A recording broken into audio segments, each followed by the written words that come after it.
Hey there everyone, thank you so much for tuning in to another Color Me Mine project video. In today's video we will be recreating this rustic cactus mug, and it uses two techniques, both the paper masking for the cactus shapes and the lace technique for the background. Isn't it beautiful? I love these techniques so much. It's really fun layering them up, and I promise by the time you're done with this piece you're going to want to do this on everything. So let's go through our materials. Before we get started, you'll want to, of course, grab a piece of pottery. I picked the enamelware mug, but any piece that has flat edges will do. Anything tapered or really bumpy might be a little challenging to do with the lace technique. I also have my brushes. Simple brushes today. We just have one large and one small brush for details.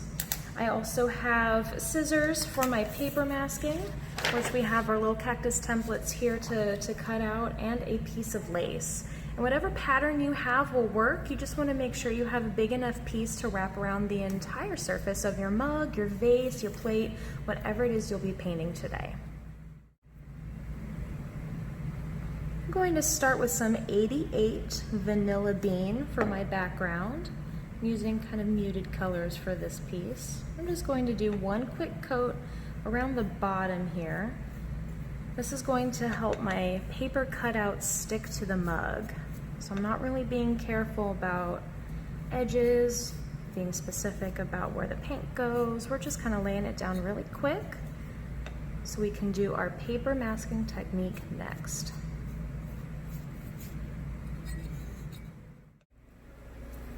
I cut out all of my little cactus shapes. Now I'm ready to start adding the paper to the side of the mug. And it's okay if the paint that you've already put down here is dry. What I like to do is take my little paper shape, run it through my water, and then just very carefully place it on the mug. And if there's any spots of paper like this here that didn't quite get saturated enough with water, just grab a little bit on your finger and just press it down. It is easier at the end to pull out all of your cactuses if you leave a little tab sticking off at the end. That way it's all covered in paint, and it'll be a lot easier for you to peel these off.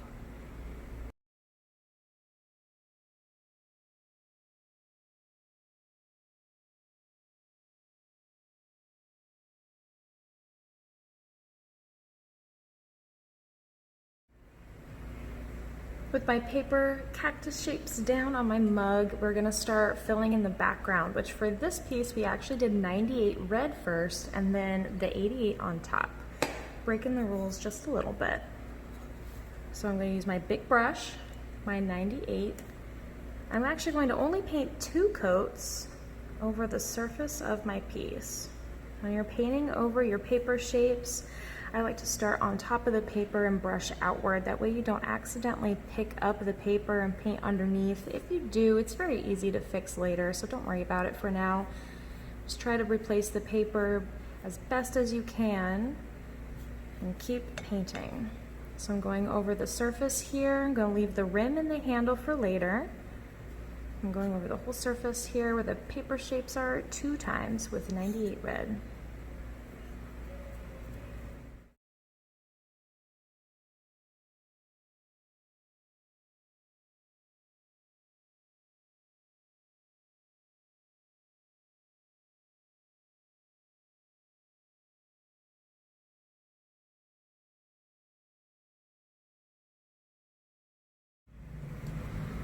We're ready to start adding on our lace. So I do actually use a real piece of lace for this, and I have it trimmed so there's a nice straight edge along one side. That's going to be the side that I put along the top of the mug here. I like to put the seam where the 2 sides meet underneath the handle. This is the most difficult place to put in the fabric, and if there's a little bit of a gap there, it's much less noticeable with the handle sticking out. You'll be able to get away with a little bit of gap right there between your lace. So I'm going to put down some 98. Nice fresh coat here. It's gonna be nice and thick. Get a little bit more.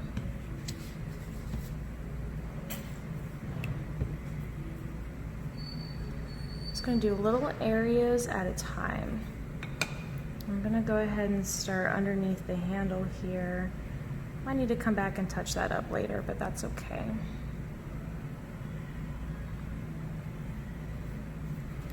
All right. I'm gonna do my best to line this up along the top.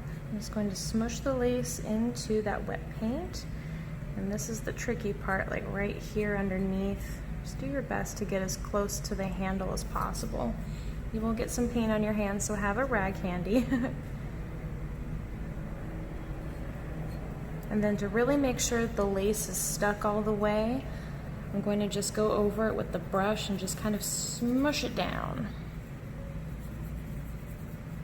And if you're using a really small pattern lace, you don't want to add too much paint on top. You'll clog the pretty design. But going back over it and just kind of pushing the lace down with a little bit more paint really helps it stay intact. So you can get a really crisp, clean lace design on your finished product. And so you can use the handle here to kind of push in the lace just like that. So we'll go across the mug, putting down a little bit of paint, attaching the lace, and then a little bit more paint on top just to make sure everything is nice and secure.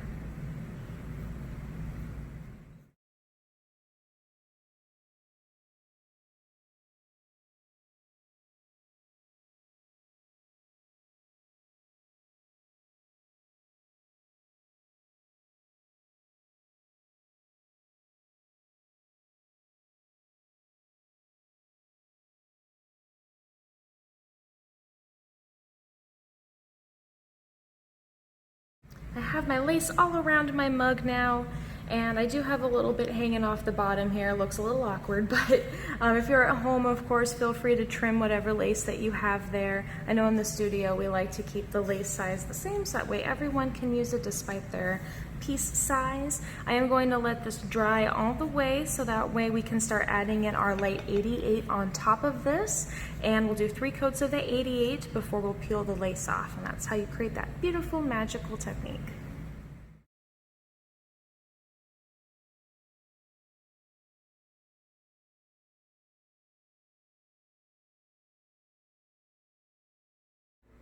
I have 3 coats of 88 all done here on top of my lace, and the best part about this is you don't need to wait for that last coat to dry before you start peeling it off. This is the fun part. Ooh, look at that. Wow, that is just perfect. That's beautiful.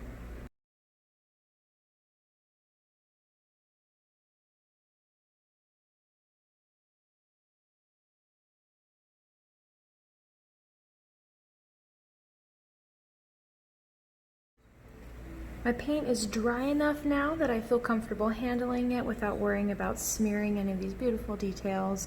I'm just going to go through with a toothpick and gently clean up these areas where the paint splooged a little bit underneath the paper.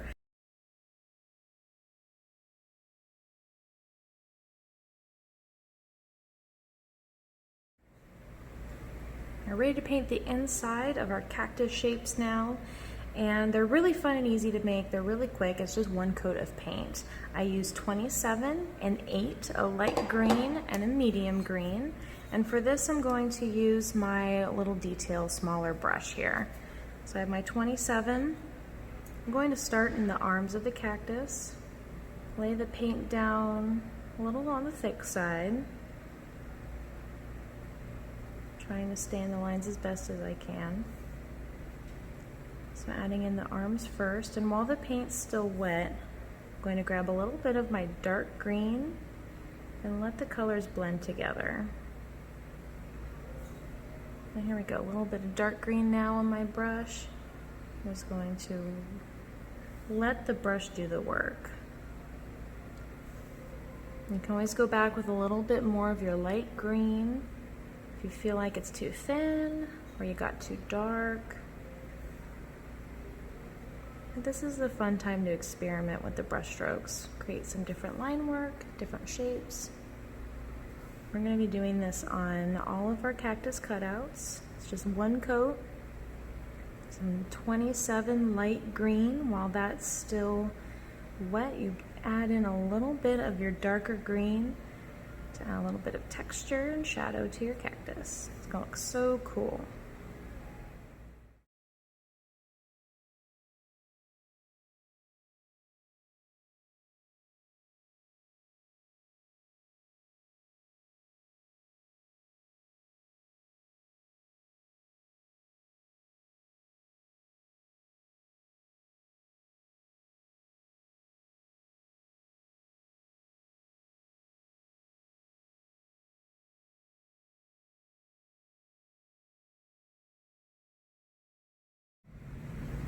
We just have one more step to go. We are almost done with our mug here, and that's going to be 3 coats of 13 over our handle, the inside of the mug, and the bottom. This 13 is a nice rust color, and I think it really pulls it all together. And it's up to you if you guys want to change it up, do something a little different. But I'm just going to do the sample here, copy exactly, and do 3 coats on the inside, the handle, and the bottom.